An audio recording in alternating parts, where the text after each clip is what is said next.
지난주 우리는 예수님에 대해서 말씀을 나누면서 특별히 생명의 예수님을 떠나지 말자고 하는 주제를 가지고 은혜를 나누었습니다.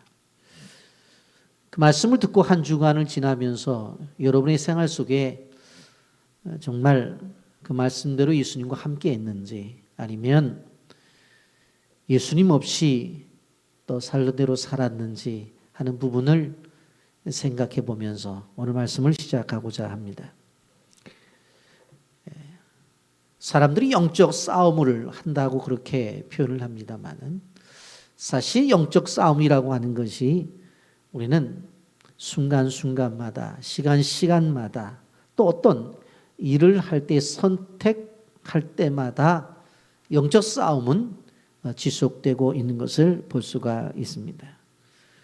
왜냐하면 그 일들을 진행함에 있어서 하나님의 원하심대로 결정해서 나갈 것인지, 아니면 내가 생각하고 나의 원대로 나갈 것인지 하는 바로 그 결정 자체가 바로 영적 전투이기 때문에 그렇습니다.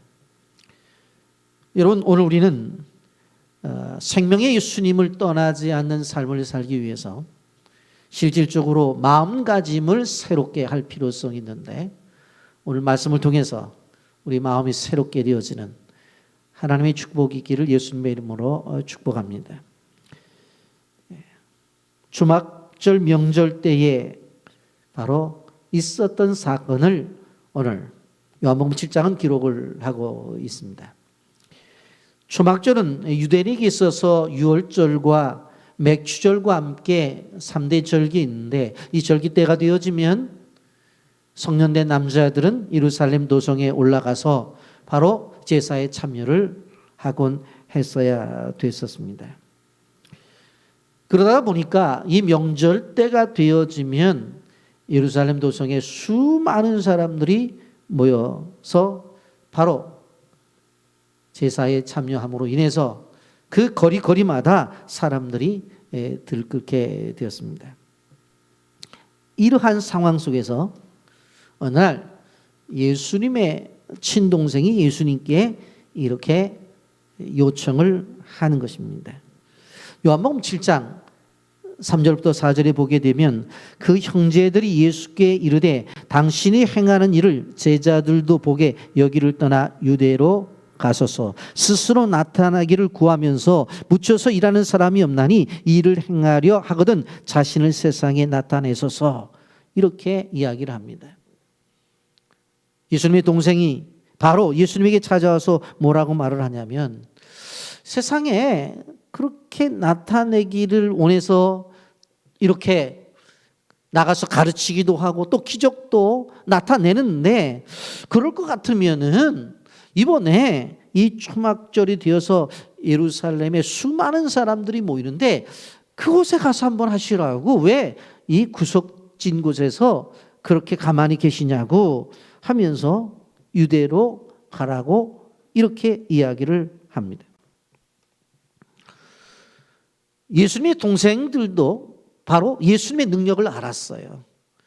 그리고 자기 형이지만 그 형되는 예수 선생이 나가서 말씀을 가르칠 때 수많은 사람들이 그 이야기를 듣고 공감을 했고, 또 수많은 사람들이 찾아와서 많은 병을 고침으로 인해서 이제 그의 이름이 서서히 드러나는 것들을 동생들도 알고 있었어요. 그래서 아마 이번에 예루살렘에 올라가서 한번 해가지고 좀 이름 좀 내고 또 잘 되면 많은 사람들에게 말씀을 가르치면 헌금도 할 거고 또 치료를 받는 사람들이 가만히 있겠느냐고, 아마 이런 생각을 가지면서 자기들도 좀 덕을 봐야 되겠다, 그런 생각을 가졌던 것 같습니다. 그런데 성경은 이렇게 제안하고 있는 동생들에 대해서 냉혹하게 뭐라고 말하고 있냐면, 5절 말씀에 이렇게 말해요. 이는 그 형제들까지도 예수를 믿지 아니함이로라 그랬어요. 바로 그렇게 이야기하고 그렇게 원하는 그들을 향해서 성경은 뭐라고 말해요? 그들이 믿음이 없다는 얘기예요. 그 얘기를 하고 있는 것을 볼 수가 있습니다. 지금 능력이 행해지고 있어요. 그리고 말씀을 전함으로 수많은 사람들이 깨닫고 있어요. 이것은 현실이에요. 그것을 동생들도 알고 있다고요. 그런데 그 일이 진행이 되어지는 것을 보고 뭐라고 말하는 거예요? 좀 우리 형이 사람들이 많이 모이는 장소에 가서 말씀도 가르치고 그리고 그곳에 가서 또 병 고치고 그랬으면 좋겠다고 말을 해요. 그런데 정작 그런 것을 알고 그렇게 행할 줄을 분명코 어떻게 보면 믿는데 성경은 뭐라고 말해요? 형제들이 믿음이 없다고 그렇게 이야기를 하고 있는 것을 볼 수가 있습니다. 여러분, 실제적으로 보면 마귀도 예수님의 능력을 알고 믿었어요. 그래서 예수님이 나타나게 되면 벌벌 떨었잖아요. 그렇다고 해서 사탄과 마귀에게 믿음이 있다는 얘기는 하지 않는 거예요. 그러니까 결국 우리가 믿음이라고 하는 것이 어떤 것이냐 하면 실질적으로 오늘 예수님의 동생과 같은 그런 모습이 있을 수도 있고 사단의 세력, 악한 마귀의 세력들이 예수님에 대한 믿음을 가질 수 있는데 그것을 성경은 믿음이라고 인정하지 않는다는 거예요. 여러분, 예수님이 그러면 형제들이 이야기할 때 안 올라갔는데 안 올라가셨느냐? 올라가셨어요. 여러분 14절에 보면 명절 중간 때쯤 돼갖고 조용히 올라가셔서 진리를 가르치신 것을 볼 수가 있어요. 그러니까 그 이야기를 들은 유대인들이 15절에 이렇게 말하는 거예요. 유대인들이 놀랍게 여겨 이르되 이 사람은 배우지 아니하였거늘 어떻게 그를 아느냐 이렇게 이야기를 하는 거예요. 그러니까 형제들이 이야기하기 전에 예수님은 이 절기 때에 초막절에 올라가시려고 생각을 했어요. 그런데 바로 형제들이 예루살렘에 올라가게 하려고 하는 목적과 바로 예수님이 가지고 있었던 생각과 목적은 달랐던 거예요. 그래서 조용히 올라가셔서 말씀을 전하는데 유대인들이 뭐라고 말을 해요? 아니 도대체 어떻게 저런 얘기가 나와? 여기에서 이 사람은 배우지 아니하였거늘 이라고 하는 것은 단순하게 글을 몰랐다는 이야기가 아니라 오늘날로 말하자면 무슨 얘기인가 하면 아니 어느 신학대학원을 나와서 그런데 어떻게 저런 얘기를 해? 아니 목사 한 수는 받은 거야? 어떻게 저렇게 나가서 저런 이야기를 할 수가 있어? 아니 그런 얘기를 들어본 적이 없잖아. 그런데 어떻게 이야기를 하지? 그렇게 이야기를 하는 거예요. 유대인들이 생각하는 것은 예수님이 가르침에 대해서 옳다고 인정은 하는 거예요. 예수님이 가르칠 때에 마음속에 감동도 받아요. 그리고 자기들보다도 훨씬 더 정확하게 하나님의 뜻을 깨달아 알아서 가르친다고 하는 것을 그들은 알고 있었어요. 그런데 문제는 분명코 예수님이 말씀을 전할 때 감동을 받으면서 그 말씀은 받아들이질 않는 거예요. 그리고 예수님의 행적을 인정하려고 하지 않는 거예요. 도대체 왜 그러냐는 거예요. 오늘 7장 후반부에 보면 그 증거가 나타나요. 7장 45절과 46절에 보면 아랫사람들이 대제사장들과 바리새인들에게 오니 그들이 묻되 어찌하여 잡아오지 아니하였느냐. 아랫사람들이 대답하되 그 사람이 말하는 것처럼 말한 사람은 이때까지 없었나이다 하니 그렇게 말씀해요. 무슨 얘기인가 하면 대제사장들이 예수님을 체포해오라고 경비병들을 보냈어요. 그래서 예수님을 체포하려고 경비병들이 갔는데 간 김에 경비병들이 무슨 생각을 하냐면 뭐라고 열심히 이야기를 하고 수많은 사람들이 모였으니까 우리도 한번 얘기나 들어보자 하고 얘기를 듣다가 우리식으로 말하면 은혜를 받았다는 거예요. 그래서 도무지 그 예수 선생님을 잡아갖고 오지 못하겠다는 거예요. 그 이야기를 하고 있는 거예요. 그럼 중국의 지하교회, 처소교회에서 있었던 일들이 어떤 일들이 많아요? 공산당에서 가서 뭘 얘기하는지 가서 잘 듣고 소위 이 공산 이데올로기에 대해서 잘못된 이야기를 하면 붙잡아 드려라 해서 공안원들을 다 보내는데 뒤에 앉아 있으면서 감시하러 온 이 공안원들이 은혜를 받는 거예요. 그 예수를 믿기로 작정하는 거예요. 이런 일들이 곳곳에서 일어나는 거예요. 이런 코로나 시대에 이제 실질적으로 거리를 넓히 앉아라, 마스크를 써라, 뭐 손을 닦고 들어와라, 교회도 열로 체크를 해라, 뭐 식사는 하지 말아라, 많은 이야기들을 정부에서 하잖아요. 그걸 지키는지 안 지키는지 보면 구청에서도 나오고 동사무에서도 나오고 뭐 파출소에도 나온다고 그래요. 근데 우리 교회는 한 번도 나온 적은 없어요. 예?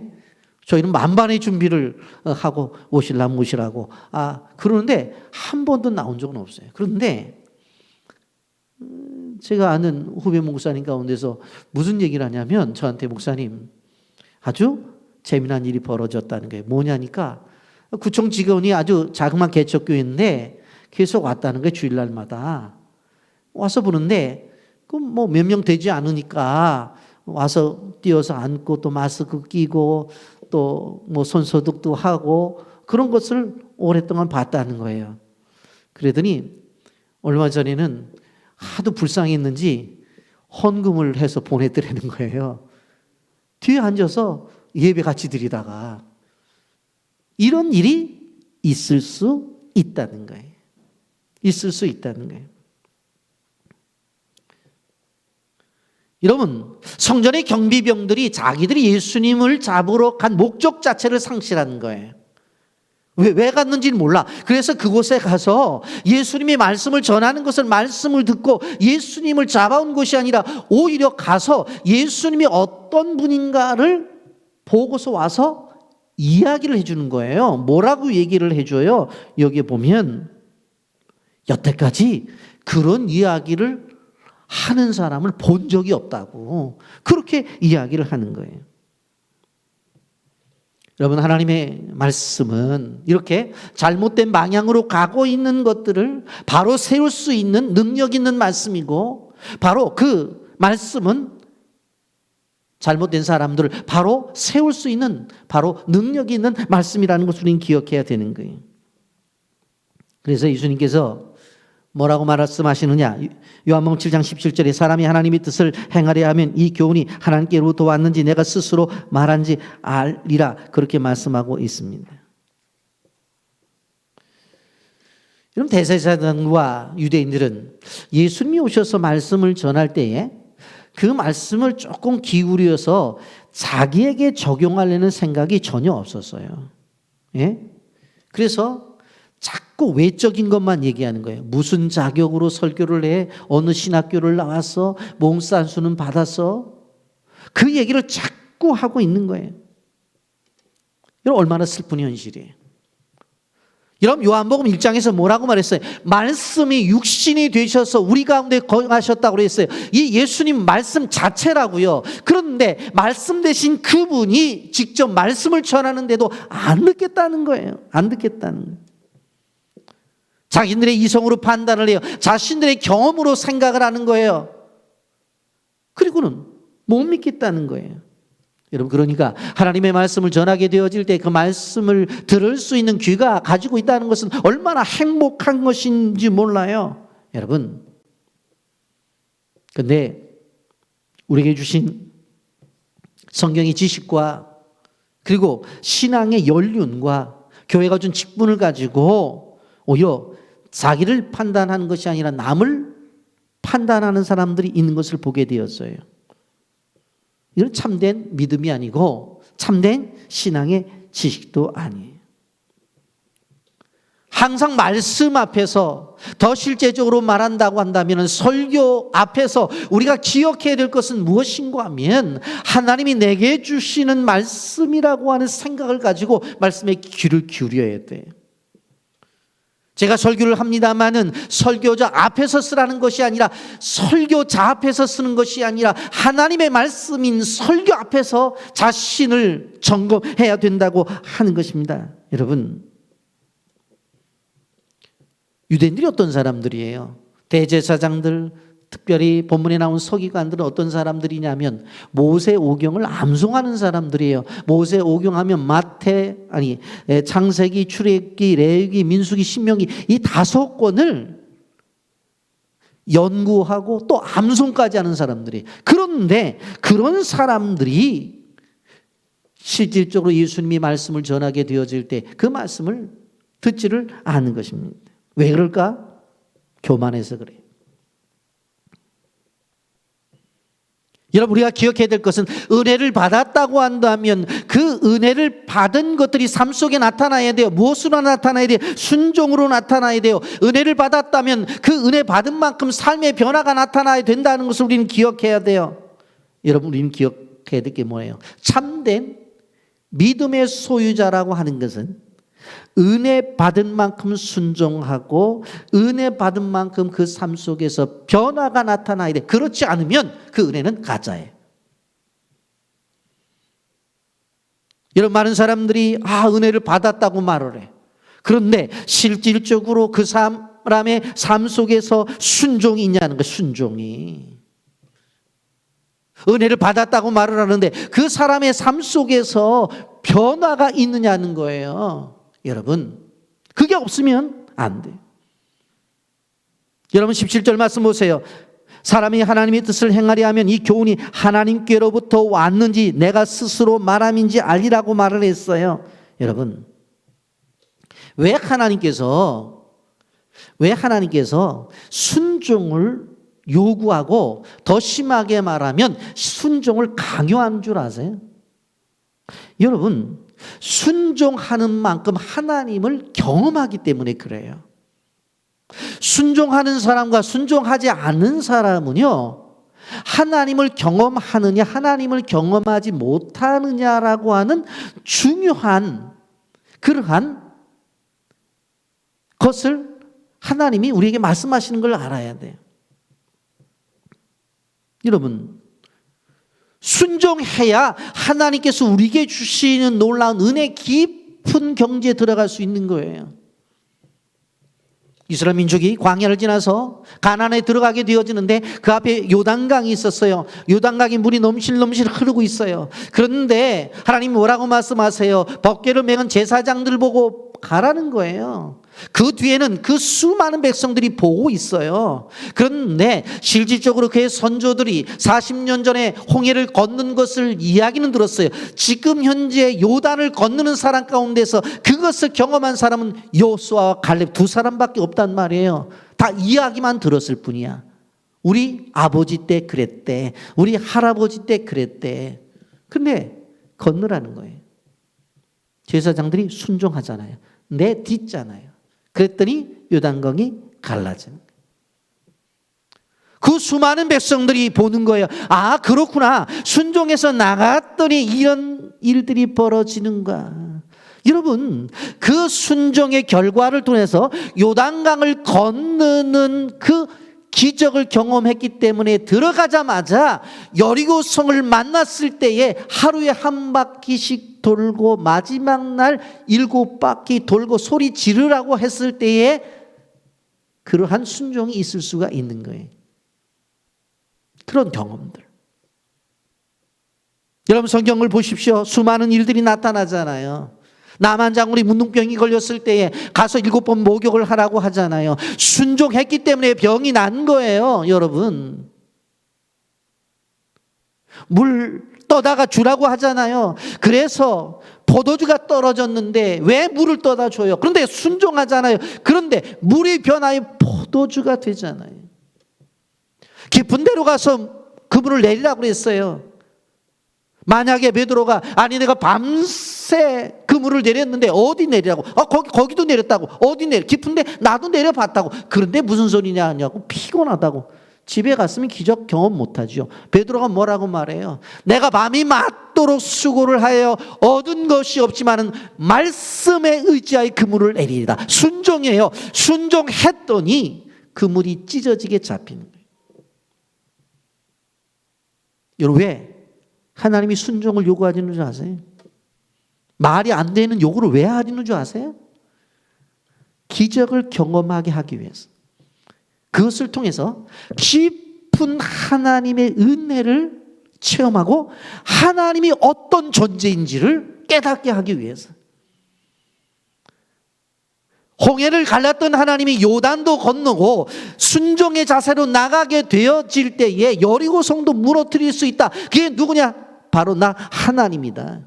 나만에게 있어서는 내가 어떠한 약으로 어떠한 의사도 치료하지 못하지만 내가 말하는 대로 순종하면 치료가 되어져. 물도 포도주가 될 수 있고, 그리고 밤이 맞도록 수고를 해서 얻지도 못하지만 그 물이 찢어지게 잡힐 수 있어. 뭘 통해서? 순종을 통해서. 순종을 통해서 하나님을 경험하는 거예요. 아멘. 이게 귀한 거예요. 그래서 여러분, 하나님께서 우리에게 뭐 말씀을 읽을 때에, 뭐 말씀을 들을 때, 어떤 요구가 될 때에 딱 필이 오면 생각하지 마세요. 그냥 순종하세요. 순종. 그러면 거기에 기적이 나타나는 거예요. 여러분, 또 한 가지 여기에서 말씀하고 있는 것은 뭐냐면, 참된 믿음의 생활이라고 하는 것은 내 영광이 아니라 하나님의 영광을 끊임없이 추구한다고 하는 거예요. 여러분, 신앙생활이 뭔 줄 아세요? 내 뜻을 이룰까 하나님의 뜻을 이룰까, 이 충돌이에요. 신앙생활이라는 것은 뭐냐면 내 영광을 위해서 일을 할 것이냐 하나님의 영광을 위해서 일할 것이냐에 대한 충돌이에요. 이게 신앙생활이에요. 거기서 끊임없이 싸우면서 하나님의 뜻대로 하나님의 영광을 위해서 나가는 것, 그걸 하나님이 원하시는 거예요. 여러분, 최초로 대서양 비행기 횡단에 성공한 린드버그라고 하는 사람의 이야기가 있습니다. 1927년에 그는 경비행기로 롱아일랜드에서 파리까지 쉬지 않고 비행을 해요. 그의 나이 25살에 최초로 이 비행에 성공을 해요. 그래서 대단한 인물로 인정을 받게 되어져요. 어느 날 파리에 방문을 하게 되어졌는데 수많은 사람들이 모여서 그를 환영하며 박수를 쳤어요. 그때의 그 모습을 보고 한 담배 회사에서 와서 뭐라고 말하냐면, 당신이 담배를 한 대 피기만 하는 그 사진을 광고로 찍게 해달라. 그러면 5만 불을 주겠다고 얘기를 해요. 5만 불이면 엄청나게 큰 돈이에요. 근데 그가 뭐라고 말해요? 나는 그리스도인이기 때문에 나는 절대 그럴 수가 없다고 얘기를 해요. 그랬더니 회사에서 뭐라고 말을 하냐면, 그냥 피지 말고 입에만 대고 있으라고 그래요. 착! 한 카트만 찍겠다고 말해요. 똑같은 얘기를 하는 거예요. 나중에 포기하지 않고 뭐라고 말해요? 그냥 들고만 있어 달라고. 그때 뭐라고 말해요? 랜드버그가 저는 크리스천이기 때문에 그 일을 수락할 수가 없습니다. 성경에 악의 모양이라도 버리라고 했습니다. 거절을 했어요. 그 모습을 보고 한 신문사에서 그것을 신문에 냈어요. 이런 일이 있었다고.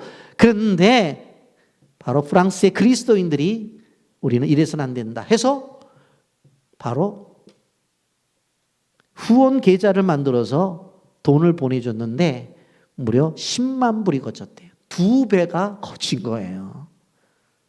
믿음을 지키니까. 하나님 앞에 영광을 돌리겠다고 작정을 하니까. 여러분, 린드버그는 이렇게 좋게 끝났지만 실질적으로 신앙생활을 하면서 그렇지 못할 때도 많이 있다는 걸 알아야 돼요.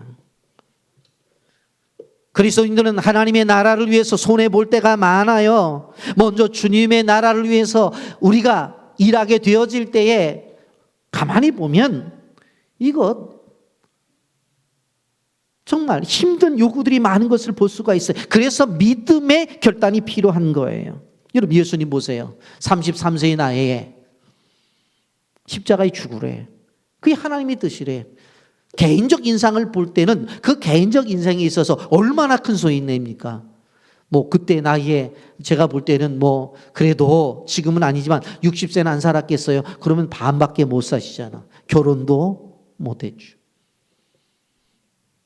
그리고 죽음도 죄인의 몸으로 죽으래. 인생을 볼 때는 얼마나 큰 손해예요. 그런데 하나님의 뜻이 그렇게 요구될 때가 있다고 하는 거예요. 근데 우리가 믿음 생활에 있어서 알아야 되는 것은 뭐냐면 나의 뜻보다도 그분의 뜻이 더 가치가 있고 내 이름을 드러내는 것보다 그분의 이름이 드러나는 것이 이것이 더 낫다고 결정이 되어지면 우리는 그냥 순종해 나가는 거예요. 여러분, 오늘 본문의 내용 속에서 예수님의 제자들은 무엇을 요구를 했어요? 이때쯤 되니까 형님 올라가서 말씀을 좀 가르치고 많은 환자들을 고치라고, 그러면 많은 사람이 올 것이라고 그렇게 얘기를 했어요. 그건 누구의 뜻이에요? 동생들의 뜻이에요. 그건 무엇을 나타내기를 원하는 거예요? 바로 하나님의 영광이 아닌 사람의 영광을 나타내고자 하는 거예요. 그런데 예수님은 그것을 거절하는 것을 볼 수가 있습니다. 여러분, 우리는 이 본문을 보면서 예수님의 행동 원리가 어떤 건지를 봐야 돼요. 자신을 얼마나 과시하느냐, 자신을 얼마나 드러내느냐, 그게 중요한 것이 아니에요. 하나님의 뜻을 목적으로 삼고 하루하루를 살아가는 것이 예수님의 삶의 목적이었던 것을 바라볼 수가 있어요. 여러분, 요즘 가장 인기 있는 것이 플랫폼이 유튜브 방송인데 뭐 난리가 나잖아요. 그래서 저도 이렇게 이제 유튜브에 이거 괜찮다, 들을만하다 하고 들어가면 꼭 하는 게 뭐냐면은 좋아요를 꼭 눌러달래,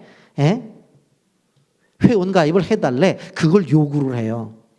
어느 권사님이 대화를 하면서 저한테 우리 교회 제 설교를 들어올 때도 교인들한테 광고를 해서 좋아요를 누르면 좋다는 거예요. 왜냐하면 조회수가 많아지면 그것도 돈이 된다는 거예요. 지금 광고하는 건 아니에요, 제가. 그래서 돈을 벌더라고. 그런데 만약에 여러분 생각해 보세요. 예수님께서 그 시절에 이런 방법론을 했다고 한다면 아마 선교비 걱정할 필요도 없었을 거예요. 그런데 예수님이 이런 방법을 선택했느냐? 아니라는 거예요. 단순히 아버지의 뜻, 그 뜻만 생각하는 거예요.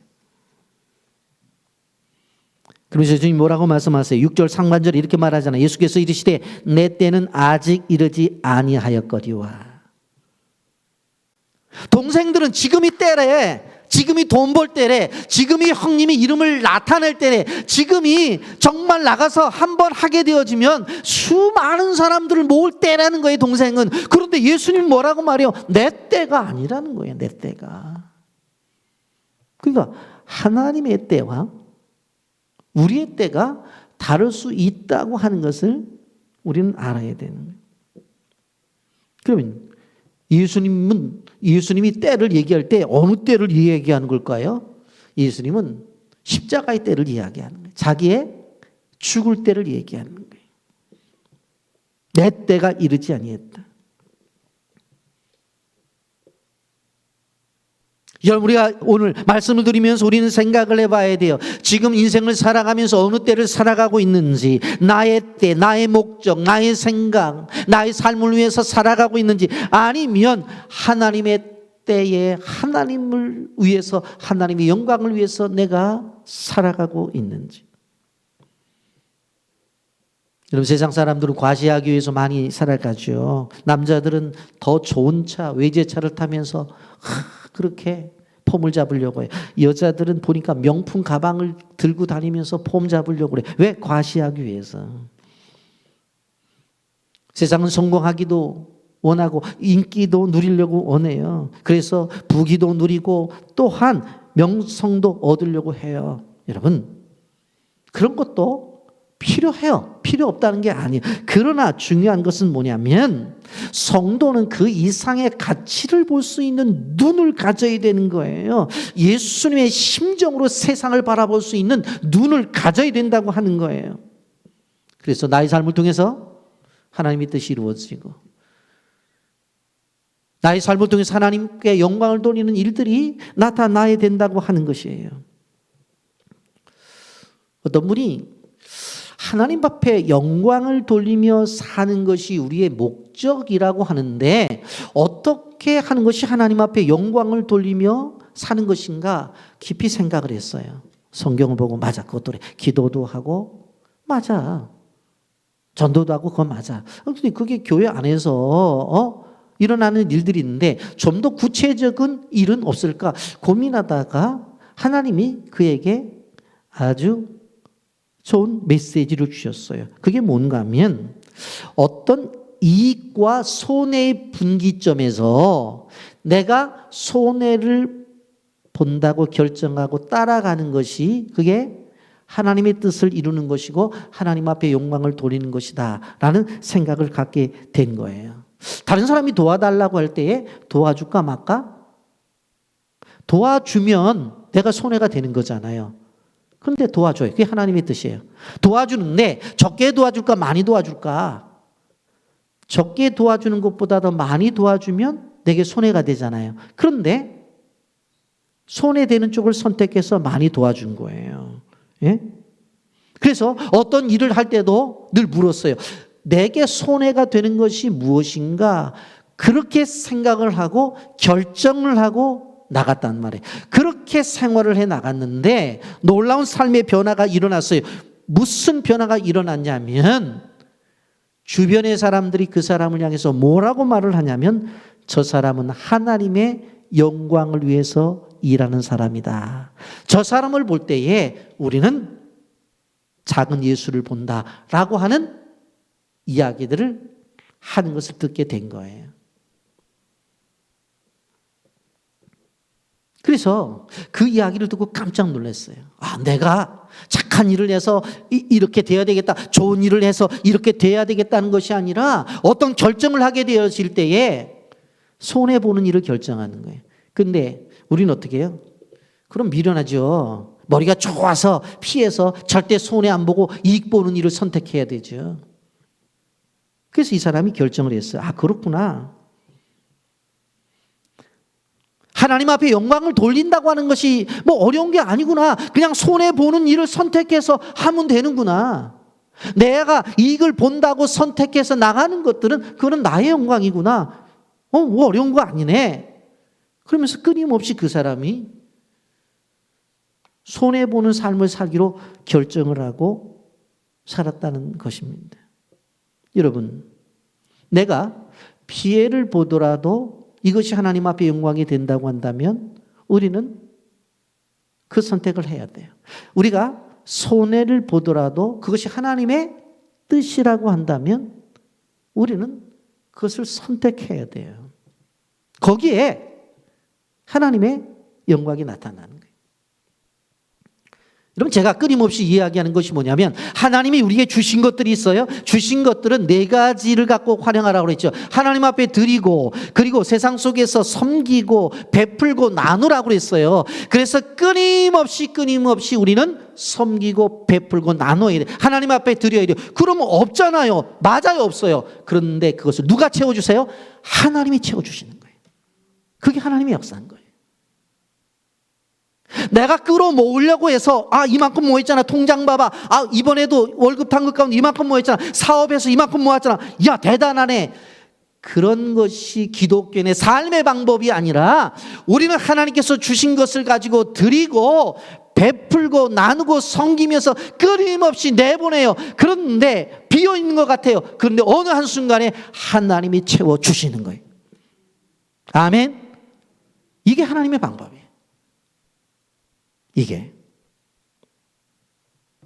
여러분, 우리는 우리의 삶의 목적을 이루는 것들이 중요합니다만은 우리 삶의 가치는 어디에 둬야 돼요? 하나님께서 우리를 세상에 보내신 그 목적을 이루고자 우리가 삶을 살아갈 때 그것이 진정한 가치가 있는 거예요. 그것이 영원한 가치가 있는 거예요. 여러분, 그렇기 때문에 꼭 기억해야 돼요. 나의 영광이 아니라 하나님 앞의 영광. 그것을 위해서 내가 살아가야 되겠다. 영상 보고 말씀 계속하겠습니다.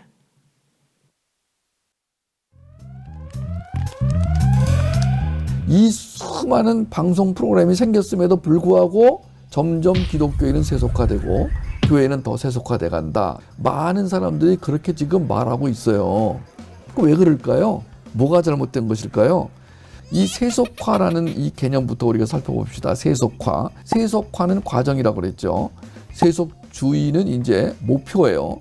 세속주의는 최종 목적지란 말이에요. 그러니까 어떤 말에 주의가 붙으면 그건 이념, 이데올로기, 화돼서 이미 정착이 된 상태를 주의란 말을 붙이는 거예요. 공산주의, 민주주의, 자본주의, 사회주의 이렇게 세속화 이게 뭐냐면은 공공 영역에서 영적 영향력이 축소되는 경향인 거예요.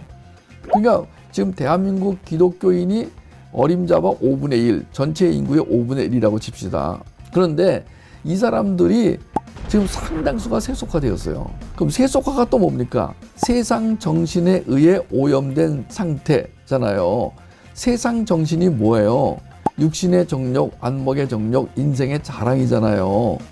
그러니까 이제 거기에는 성공주의가 반드시 들어가요. 물질주의 들어가고요. 물량주의가 들어갑니다. 외모지상주의가 들어가고요. 쾌락주의 물론 들어갑니다. 그러니까 세상에서는 늘 그런 거에 관심이 있어요. 얼마나 매출을 올렸느냐, 그 아파트 값이 얼마나 올랐느냐, 그래서 당신은 얼마나 이익을 받느냐, 그래서 당신 자녀는 그래서 막강한 힘을 갖게 됐느냐, 검사가 됐어요? 의대에 들어갔어요? 이렇게 말하는 거. 이 안에 여러분 그런 감탄사 뒤에는 뭐가 있냐면은 세상 사람들이 갖고 있는 기준, 쟤는 성공했구나 라고 하는 이것이 세속화란 말이에요. 우리는 이 땅에서 발표해야 돼요.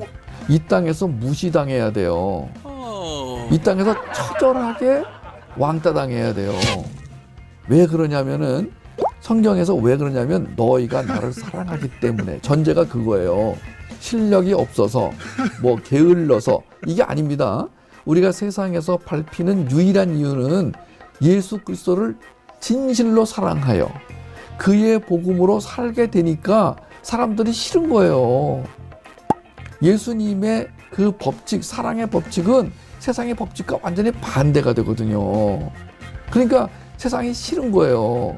왜냐면 자기들 안에 이제 그런 게 있는 거야. 양심의 가책도 있고 부럽기도 하고 그다음에 그래서 괘씸하고 화가 나기도 하고 사람들 심리 안에 하나님의 뜻과 하나님의 사랑으로 사는 자들을 향한 질투, 분노가 일어나게 돼 있다는 거예요. 이미 예수님이 그거를 오래전에 말씀해놨어요. 그런 일이 일어나면 이상하게 생각하지 마. 우리는 세상 사람들이 생각하는 가치관을 갖고 살아가면 안 돼요. 교회 안에 있는 사람과 교회 밖에 있는 사람은 확실히 구분이 되어져야 되고 예수님을 믿는 사람들과 믿지 않는 사람들의 가치관과 삶의 목적과 방향은 분명히 달라야 되는 거예요. 여러분 그러면서 오늘 참된 믿음이라고 하는 것은 하나님의 말씀을 기준으로 삼는다고 성경은 말하고 있는 것을 볼 수가 있습니다. 유대인들이 예수님을 죽이려고 해요. 예수님이 어떤 분인지에 대해서 관심조차도 없어요. 그냥 이단의 괴수 정도로 생각을 했어요. 주옥 같은 설교를 듣고도 들으려고 하지를 않아요. 그래서 19절에 예수님 뭐라고 말씀해요? 모세가 너희에게 율법을 주지 아니하였느냐? 너희 중에 율법을 지키는 자가 없도다. 너희가 어찌하여 나를 죽이려 하느냐? 여러분 죽임이라고 하는 것은 미움이라고 하는 것을 실질적으로 더 지나쳐서 오죽 미움은 죽이겠어요. 그런데 율법에는 미워하지 말라고 그랬는데 율법을 암송하고 율법을 지키는 사람들이 미워하는 정도가 아니라 죽이려고 해요. 그러니까 뭐라고 말해요? 예수님이 담대하게 너희 중에 율법을 지키는 자가 없도다. 그렇게 말하는 거예요.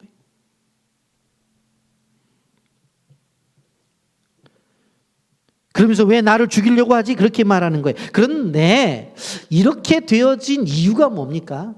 바로 요한복음 5장에 나타난 하나의 사건 때문에 그런 거예요. 요한복음 5장에 우리가 묵상해 보았습니다만 무슨 사건이었죠? 38년 된 환자를 고친 그 일을 때문에 그런 거예요. 왜 그 일이 문제가 됐어요? 안식일 날 그 일을 행했기 때문에 그래요.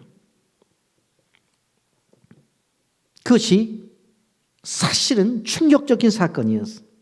그래서 요한복음 7장 21절 예수께서 대답하여 이르시되 내가 한 가지 일을 행하매 너희가 다 이로 말미암아 이상히 여기는도다. 내가 한 가지 일을 행하매 이 한 가지 일이 뭡니까? 바로 38년 된 환자를 일으킨 것이었어요.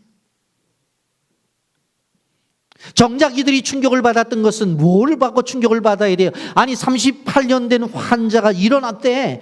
지금까지 그렇게 힘들게 사는 사람이 건강하게 되었대. 이제 정상적인 생활을 하게 되었대. 그런 것을 가지고 충격을 받아야 되는데, 병에서 해방된 그 사건을 가지고 충격을 받아야 되는데, 안식일 날 그 일을 했다고 하는 그것 때문에 지금 예수님을 죽이려고 해요. 생명보다 제도를 더 귀하게 생각해요.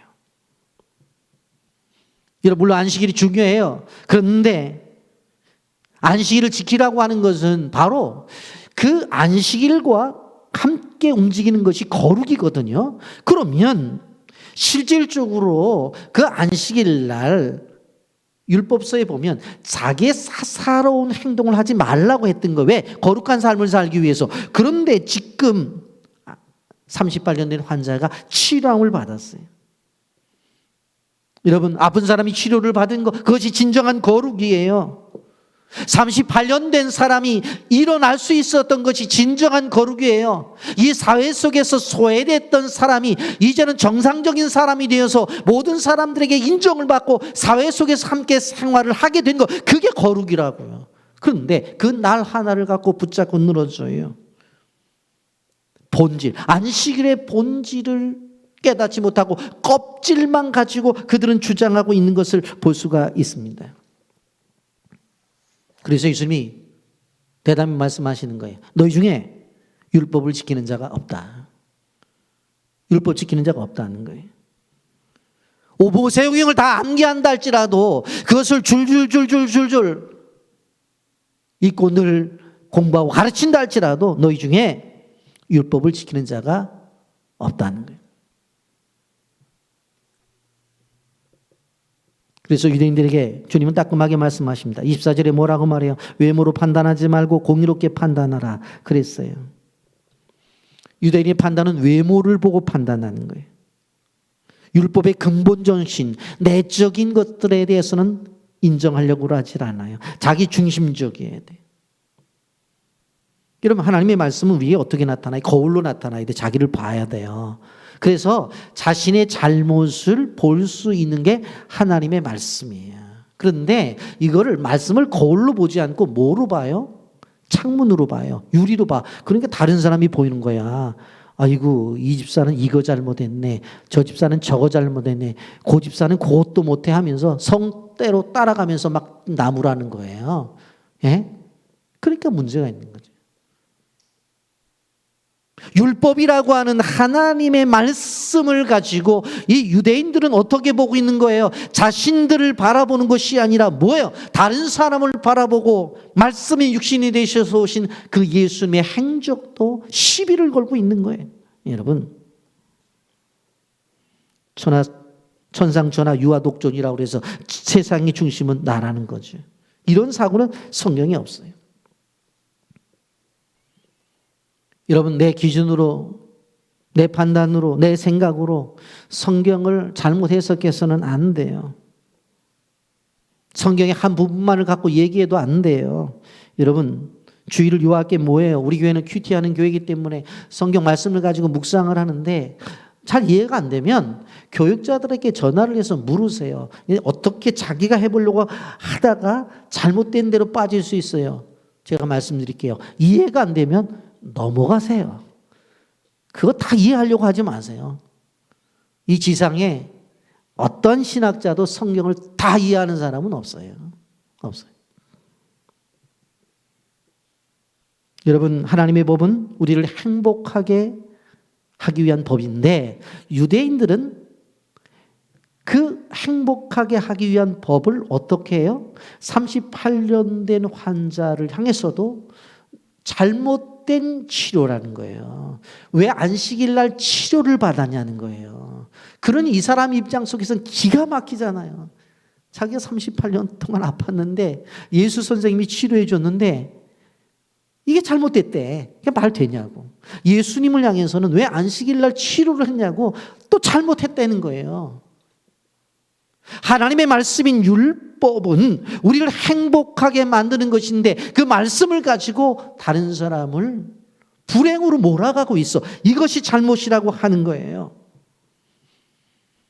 여러분, 예수님이 오셔서 한 일이 무엇입니까? 38년 된 환자만 고쳤습니까? 아닙니다. 세례도 회개시켜서 예수님의 제자로 만들었죠. 누구의? 마태였어요. 여러분, 장기도 수용하고 품으면서 그로 하여금 하나님의 자녀를 만드신 것이 예수님이에요. 예수님이 가는 곳마다 하나님이 주신 평화가 임하고 하나님 주신 행복을 누리게끔 전파하는데 그 앞에서 그것을 회방하는 무리들이 있어요. 누구예요? 본문에 나타난 유대인들이. 제사장들이, 세리들이. 여러분, 절대로 그런 사람이 되어서는 안 돼요. 말씀을 정리합니다. 11월 달은 감사의 달입니다. 더군다나 11월 1일 오늘 새벽에 월상 예배를 드렸는데 교회에 오신 분들도 많이 오셨어요. 그런데 가정에서도 많이 가족들과 예배를 드렸어요. 제가 얼마나 감사한지 몰라요. 감사의 달이거든요. 11월 달은. 근데 1일 월상 예배를 온 교회가 교회에서 가정에서 이렇게 감사 예배를 드렸어요. 오늘은 바른 믿음이 어떤 믿음이냐에 대해서 말씀을 드렸어요. 어떤 것이 바로 내 뜻이 아니라 하나님을 추구해라. 나의 영광이 아니라 하나님의 영광을 추구해라. 그리고 믿음이라는 것은 내 이야기가 아니라 하나님의 말씀, 하나님의 이야기가 내 삶에 들어와서 삶을 움직여야 된다. 그게 믿음의 생활이다라고 하는 것입니다. 오늘날 이 시대 속에서 육신의 질병을 당한 사람도 많아요. 여러분, 요즘 보면 정신적인 그러한 질병, 조현병이라고도 말하고 조울증, 우울증 많은 것들이 나오죠. 그런데 가장 큰 무서운 병은 영혼이 병드는 거예요. 여러분, 영혼이 병들면 큰일 나요. 이제 한 달, 두 달밖에 남지 않았습니다. 이 시점에 우리는 우리 자신을 돌아봐야 돼요. 그리고 우리 자신이 가지고 있는 믿음이 건강한 믿음인가? 우리 자신이 가지고 있는 신앙이 참된 신앙인가? 그리고 잘못된 것이 있다고 한다면 과감하게 버려야 돼요. 그리고 이제는 내 뜻이 아니라 하나님의 뜻이고 내 영광이 아니라 하나님의 영광이고 내 이야기를 가지고 세상을 점령해 가려는 것이 아니라 하나님의 이야기가 내 삶의 깊숙이 들어와서 하나님의 이야기가 펼쳐지는 내 삶이 될 수 있는 전환이 필요하다는 거예요. 그래야지만 우리 인생이 정말 하나님의 뜻대로 살 수 있는 인생이라는 사실을 꼭 기억하시면서 이럴 때에 나도 살고 우리의 가정도 살고 우리 교회도 살고 내 직장도 살고 기업도 살고 이 나라도 산다는 사실을 꼭 기억하시면서 나로부터의 변화가 일어나기를 예수님의 이름부터 축복합니다. 아멘.